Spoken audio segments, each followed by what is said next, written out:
Hino, Butuan City, pinuntahan natin. Subukan natin itong paandarin. Yon, umandar na, parang nagkikiyay yung makina.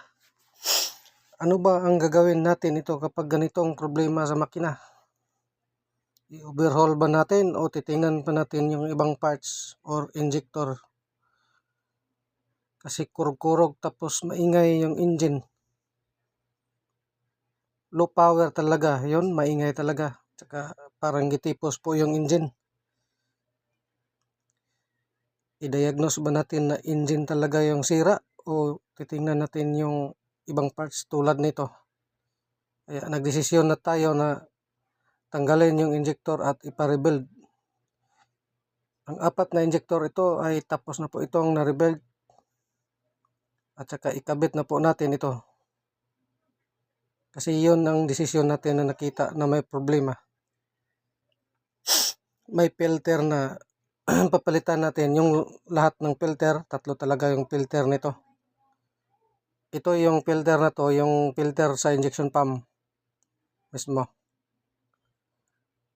At saka yung isa naman ito, yung elements na medyo taas-taas gamay, yun yung medyo malapit sa tangke. Dalawa yung malapit sa tangke. Saka meron pang isa yung mubo. Malapit din yan sa tangke. Ikabit natin yan yung bagong filter. Kasi yung injector natin bago ng rebuild, hindi pwedeng luma pa rin. At saka yung diesel natin, pinalitan din natin, binaba natin yung tangke para linis lahat. At saka nagtubil-tubil na po yung mga kaibigan natin ng diesel. Ito na po yung injector, nakabit na natin yung 4. Tsaka may marking pa tayo para hindi na tayo mag input ng injector, baka magkabaliktad. Mahirap na. Ginawa natin ito, fast moving po yung ginawa natin.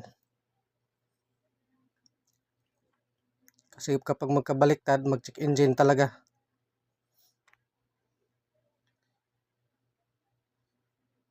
Ito na yung 4 na kinabit natin. Tsaka yung cover, mayroong isang cover hindi pa natin nilagay. Kasi subukan pa natin itong pandarin kung okay na ba talaga. Kung may pira na ba dito. Try na to iyon ng yabe. Start natin. Yun, nandar na.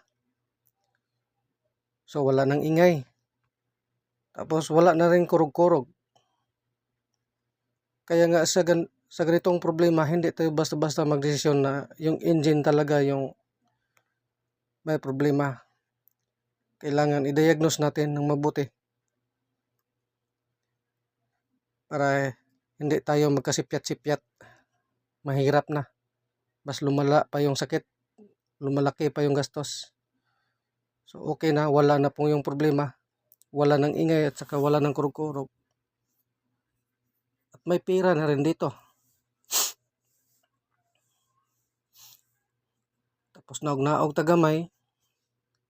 Pakita po na ito atong dagway. Kunuhay para nagsilpi-silpi, tabi-tabi. Uy, napamanday isa ka unit ay. Isa ka unit oh. Si Ironman. Mitsubishi Canter. Ang makina ay 4M42. CRDI, Pula Electronics. Tingnan natin kung anong nangyari. Ayaw umandar.